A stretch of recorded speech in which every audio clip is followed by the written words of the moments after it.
நான் அன்னைக்கு தர்மஸ்தலா போலீஸ் ஸ்டேஷனுக்கு அந்த முன்னாள் வேலை செஞ்ச ஊழியர் வந்து அந்த போலீஸ் ஸ்டேஷனுக்கு வந்து முதல்ல கைப்பட எழுதின ஒரு கம்ப்ளைண்ட்டை வந்து கொடுக்குறாரு. அதுல என்ன எழுதிருக்கு அப்படின்னா, 1995 இருந்து 2014 வரைக்கும் நான் அந்த மஞ்சுநாதர் கோயில ஒரு துப்புரவு பணியாளரா வேலை செஞ்சேன்.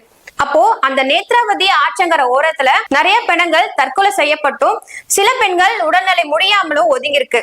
ஆனா ஓப்பனா சொல்லணும் அப்படின்னா, சில நேரத்துல நானே அந்த பிணங்களை பார்க்க வேண்டி இருந்துச்சு. அப்போ நான் எதிர்த்து கேள்வி கேட்டப்போ, உன்னையும் உன்னோட குடும்பத்தையும் நான் கொலை பண்ணிடுவேன், அதனால நாங்க சொல்றத ஒழுங்கா செய்ய அப்படின்னு சொல்லி என்ன சொன்னாங்க. அதனால உயர் அதிகாரிகள் சொல்றத கேட்கறத தவிர எனக்கு வேற எந்த வழியும் இல்ல. அதனால நானும் அதை செஞ்சேன்.